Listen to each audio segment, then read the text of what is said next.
Welcome to Voich Daily Finance, the most important news personalized for you every day.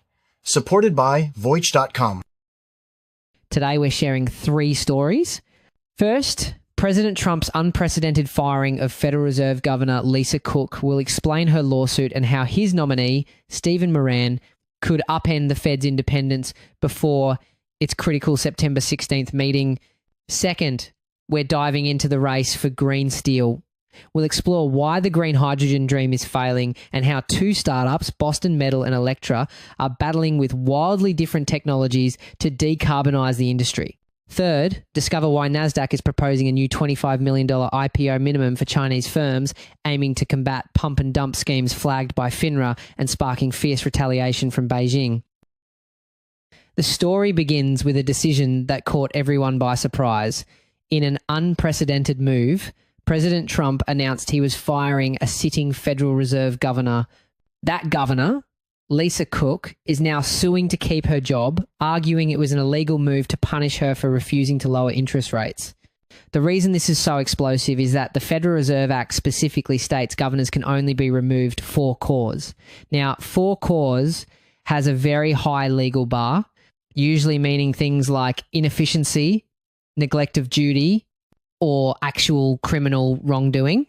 The precedent for this goes all the way back to a 1935 Supreme Court case called Humphrey's Executor, which was designed to protect independent agencies from exactly this kind of political pressure. So this lawsuit isn't just about one job. It's a direct challenge to a nearly 90-year-old legal shield protecting our economy from political whims.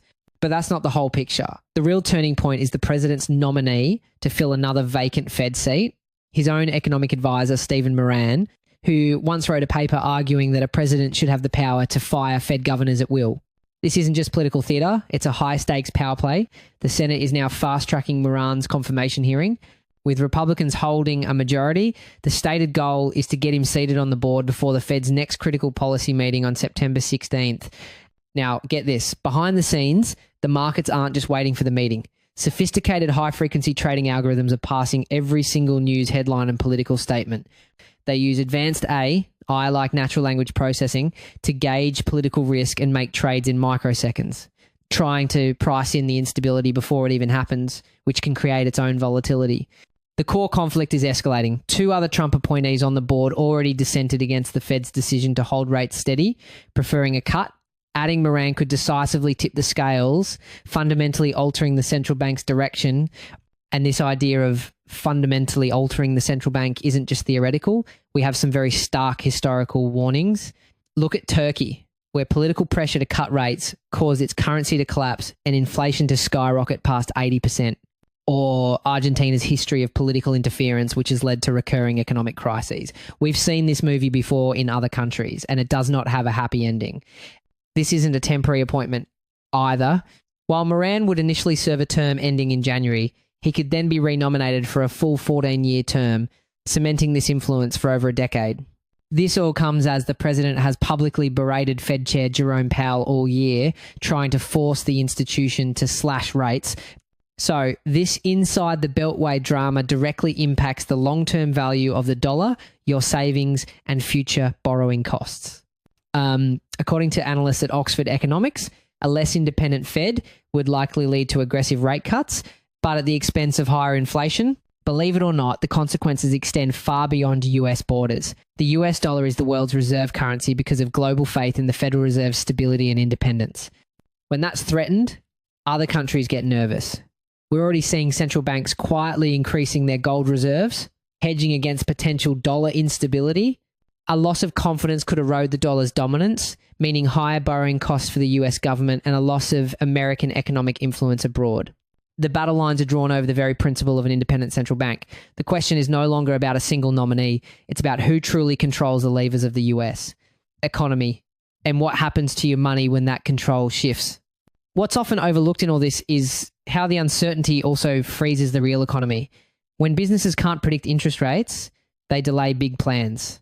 They hold on to cash instead of hiring, and they avoid taking on debt for innovation. That's the corporate investment freeze. So this fight over the Fed isn't just about Wall Street. It directly impacts Main Street's ability to grow and create jobs. Speaking of high-stakes battles with huge economic consequences, Let's shift from Washington, D.C. to one of the world's most fundamental industries, steel. You might be surprised where this revolution is happening. Imagine dropping your kids off at daycare right next to a steel plant. That's not a joke. It's happening right now in Massachusetts, and it's a sign of radical change hitting one of the world's dirtiest industries. The global steel industry is responsible for a jaw-dropping 11% of all carbon emissions. That's the same environmental footprint as every single car and van on Earth combined. The fundamental challenge here is that traditional steelmaking is basically a centuries-old chemical reaction that uses massive amounts of coal or coke to rip oxygen away from iron ore in a blast furnace. That process is what releases all that carbon dioxide, and it's incredibly difficult to change. For years, the industry's great hope was a shift to so-called green hydrogen, but that plan is hitting a wall. The problem is the dream of green hydrogen is crashing into economic reality. To be competitive, the cost needs to be around $1.70 per kilogram, and we are nowhere near that price point yet. On top of that, there's no infrastructure to produce and transport the massive quantities needed. So companies are scrapping $500 million plans because the math just doesn't work. And into that void, a new generation of American startups is stepping up with a completely different playbook. One company, Boston Metal, is using pure electricity to superheat iron ore to 1,600 degrees Celsius in a process that could one day share a parking lot with a restaurant.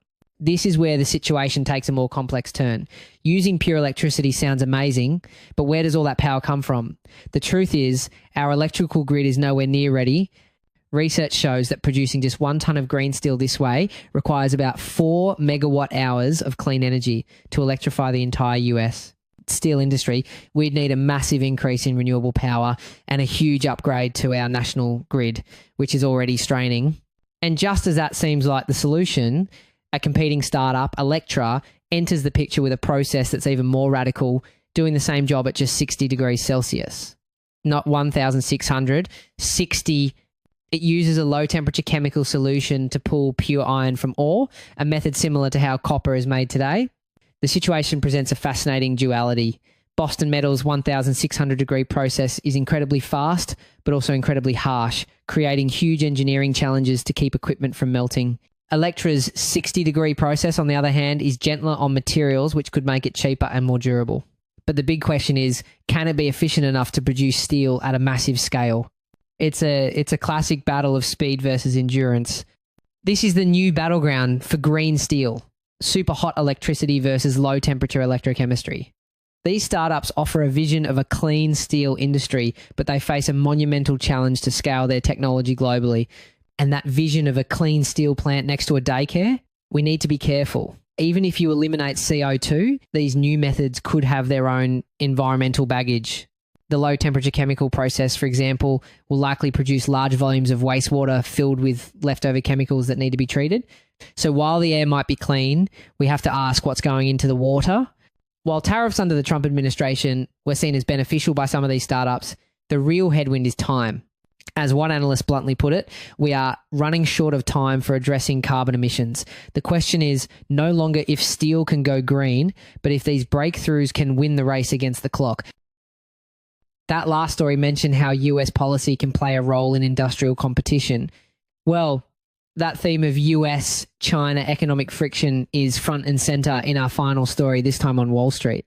The Nasdaq stock exchange is drawing a new line in the sand for Chinese companies, proposing a requirement that they raise a minimum of $25 million in an IPO just to get listed.